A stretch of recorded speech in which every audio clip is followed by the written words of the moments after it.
Hello 8th class.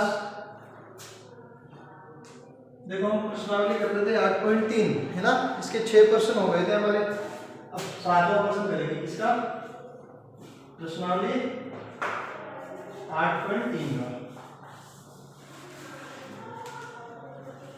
7वां प्रश्न।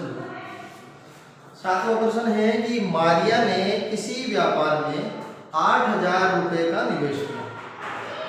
8,000 रुपए लगाए मारिया ने, उसे 5% वार्षिक दर से चक्रवृद्धि ब्याज का भुगतान किया जाएगा।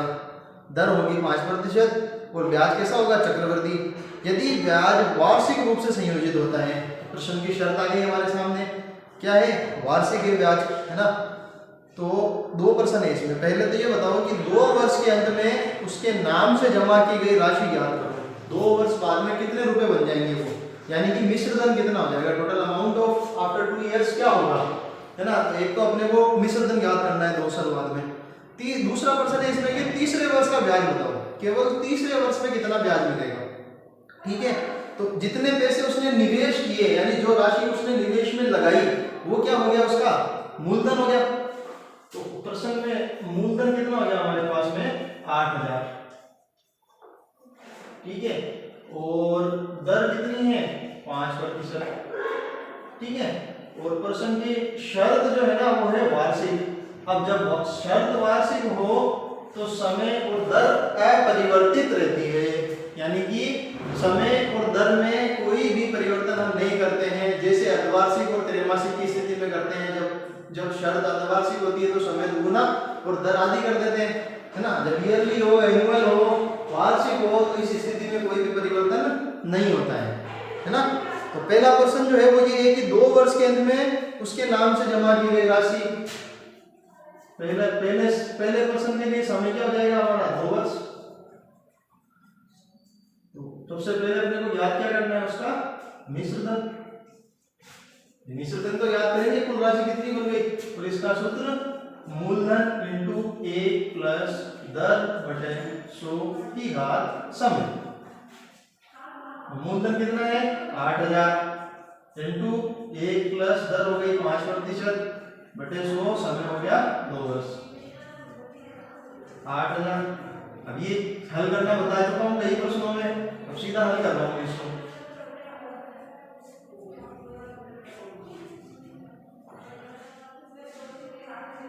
ये 8,000 और ये क्या हो जाएगा 105 बटे 100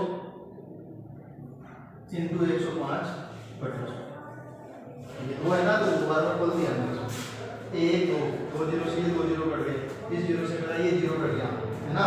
जो बच रहा है उसको गुणा करना है। पहले इसको इससे गुणा कर लेते हैं, 8 × 40 8 एकम 8, ये बना 840 गुणा 105 बटे 10। देखो 10 भी है तो इस जीरो से ये जीरो मेरा कट हो गया, बचा क्या 84 × 105। 84 को 105 से गुणा कर लेंगे तो अपना क्या आ जाएगा, उत्तर आ जाएगा। 4 को 5 से गुणा किया 20 का 0 हासिल के 2, 4 को 0 से गुणा करेंगे 0, 2 जोड़ेंगे तो 2, 4 एकम 4, 8 × 40 के 40 आ जाएंगे, ऐसे 8 एकम 8, 0 2 8 8।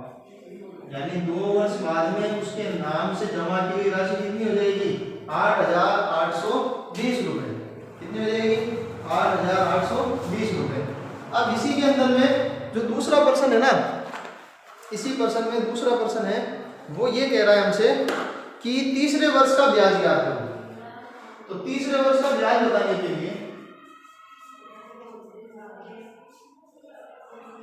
तीसरे वर्ष का ब्याज बताओ। ठीक है, तो ये जो दूसरे वर्ष के अंत में जो राशि है ना, अब ये तीसरे वर्ष के लिए क्या हो जाएगी, मूलधन हो जाएगी, है ना। तो ये अपना मूलधन हो गया। तो इसका साधारण अब यहाँ पे 1 वर्ष आ रहा है ना, तो हमेशा ध्यान रखना कि 1 वर्ष का चक्रवृद्धि ब्याज और 1 वर्ष का सरल ब्याज हमेशा बराबर होता है। जैसे समान राशि हो, मूलधन समान हो, है ना, दर समान हो और समय समान हो। समय समान होने का मतलब 1 वर्ष, ज्यादा नहीं, 2 वर्ष हो गया तो अलग अलग आएगा। अगर समय 1 वर्ष ही हो, दोनों की दर समान हो, है ना, और दोनों का मूलधन समान हो, तो सरल ब्याज और चक्रवृद्धि ब्याज एक ही आते हैं। तो अब अपने को यहाँ पर तीसरे वर्ष का सिर्फ ब्याज बताना है, तो वो क्या हो जाएगा 5% की दर से, है ना। समय हो गया 1 वर्ष बटे 100, इस जीरो से है ना ये जीरो कट जाएगा, है ना। देखो 5 एकम 5, 5 दूनी 10, 2 एकम 2, 2 चौक 8, 2 चौक 8, 2 एकम 2, कितना है 441 रुपए। यानी तीसरे वर्ष में जो उसको ब्याज मिलेगा ना वो कितना होगा 441 रुपए।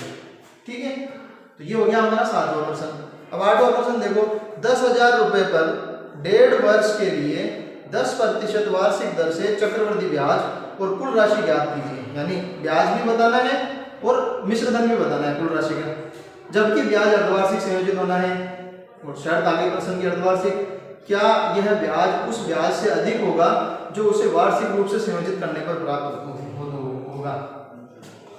तो एक बार तो प्रश्न की शर्त अर्धवार्षिक मान करके चक्रवृद्धि ब्याज और मिश्र धन ज्ञात करना है, और दूसरी बार प्रश्न की शर्त वार्षिक मान करके चक्रवृद्धि ब्याज ज्ञात करना है, क्योंकि दूसरी बार में सिर्फ ये पूछ रहा है कि क्या ब्याज उस ब्याज से अधिक होगा जो वार्षिक रूप से संयोजित करने पर प्राप्त होती है। तो वार्षिक शर्त मान के चक्रवृद्धि ब्याज निकाल लेंगे, फिर अर्धवार्षिक की दर से जो चक्रवृद्धि ब्याज आया था उसकी और वार्षिक की दर से जो चक्रवृद्धि ब्याज आता है उसकी तुलना कर लेंगे, अधिक है कम है ना, उसका उसके बारे में पता चल जाएगा। और करते हैं इसका अगला प्रश्न। 7वां तो हो गया हमारा।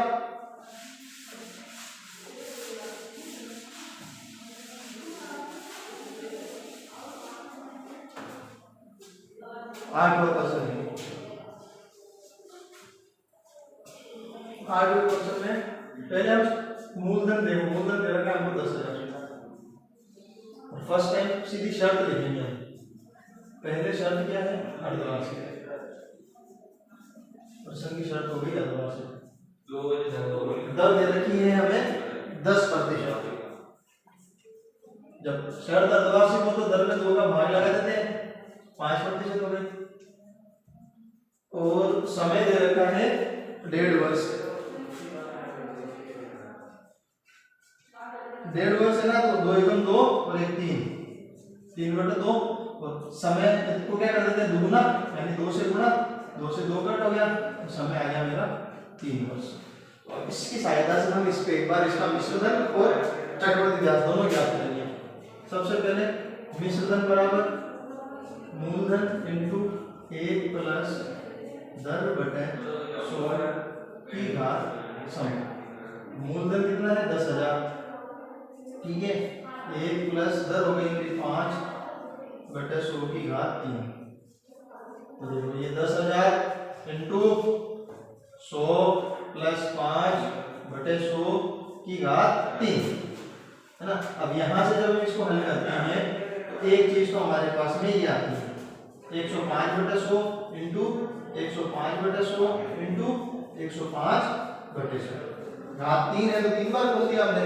अब यहाँ पे देखो कितने जीरो आ रहे हैं 1 2 3 4, 1 2 3 4, 1 2 3 4, 4 जीरो से 4 जीरो कट गए मेरे। इन तीन को गुणा कर लेंगे और नीचे सुने ना तो सीधा 2 सेकंड के बाद में दशमलव लगा देंगे। या स्कोर काटना चाहते हो ज्यादा काटने की क्या जरूरत है, चलो काट लो। ये हो जाएगा 20, ये हो जाएगा 21। इसको काटोगे 5 से तो ये आ जाएगा 4 और ये हो जाएगा 21। ठीक है, अब इसमें 2 काम करने पड़ जाएंगे, गुणा भी करना है भाग भी करना है ना। इसीलिए मैंने जो बताया ना कि केवल गुणा का काम रखो है ना। तो कैसे होगा, क्या अपन जो है काटेंगे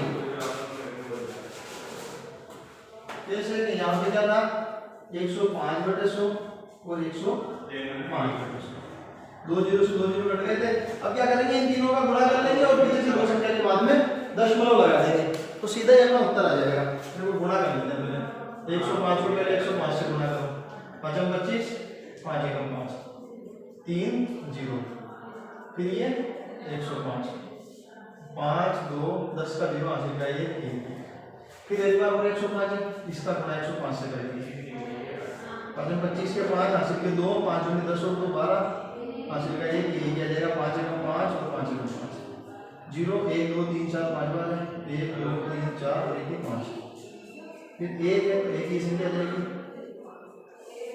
5 2 6 7 5 1 1। अब बटे में 100 आ रहा है ना, तो पीछे से 2 संख्या के बाद में दशमलव लगा देंगे, तो सीधा उत्तर आ जाएगा हमारा। क्या आया 11,576.25 रुपए। ये तो हुआ है मिश्र धन। ये आया मेरा मिश्रधन, यानी कुल राशि जो पूछी थी ना वो। फिर चक्रवर्ती ब्याज भी बताना है। चक्रवर्ती ब्याज बराबर क्या आ जाएगा, मिश्रधन माइनस मूलधन, यानी 11,576.25 माइनस 10,000, है ना। तो ये 0.25 तो ऐसा कैसा आएगा ये, अब 6 में से 6 के 6 आ गए, 7 के 7 आ गए, 5 के 5 आ गए, 1 का 1 माइनस 1 तो 1,576.25 ये तो चक्रवर्ती ब्याज आया है जब जो है ना शर्त जो है अर्धवार्षिक थी। अब दूसरी स्थिति, शर्त कैसी हो जाए, वार्षिक हो। अगर इस प्रश्न की शर्त वार्षिक होती तो चक्रवर्ती ब्याज कितना होता, तो सीधा हम चक्रवर्ती ब्याज निकाल लेंगे। चक्रवर्ती ब्याज बराबर मूलधन बिंदु 1 प्लस दर बटे 100 की घात समय माइनस मूलधन। तो देखो मूलधन तो अपना वही है ना। अब दर ये वाली लेंगे हम 10% वाली, है ना, क्योंकि ये 5% तो जब शर्त अर्धवार्षिक थी तब हुई थी। 10/100 और समय यहाँ पे आ गया 1.5 वर्ष। अब 1.5 वर्ष को कैसे ओपन करोगे, देखो एक तो पूरा पूरा है ना, एक बार तो क्या लिखोगे 110/100 सीधा करके बताना, और एक बार में अब यहाँ 1/2 है, 1/2 वाले क्वेश्चन हमने करके बताया था ना, इसको पूरा 1 वर्ष बनाने के लिए किससे गुणा करना पड़ रहा है, 2 से। तो जो दर है उसमें 2 का भाग लगा देंगे, यानी 10 की जगह कितनी रहेगी 5, 1 2 3 4, 1 2 3 4, इसको इससे गुणा कर लो। सॉरी माइनस में मूलधन कितना आ रहा है ना 10,000, माइनस में और माइनस 10,000 कट गए। इसको इससे गुणा करेंगे। अब गुणा करने का तरीका देखो, यहाँ नंबर ऑफ 0 एक आ रहा है, 0 लगा दिया, संख्या क्या बच गई 11, 11 को गुणा करेंगे 5 से, 11 पंजे 55 का 5, हासिल के 5, 11 को 0 से गुणा किया 0, 5 के 5, फिर 11 एकदम 11, यानी 11,550 माइनस 10,000 घटाओ कितना आएगा 1,550 रुपए। यहाँ आया था 1,576, यहाँ आ रहा है 1,550। पूछ रहा था कि क्या यह ब्याज उस ब्याज से अधिक होगा जो उसे वार्षिक रूप से संयोजित करने पर प्राप्त होगा। बिल्कुल होगा, ये वाला ब्याज जो है ना इस ब्याज से अधिक है ना। पता है जब शर्त अर्धवार्षिक हो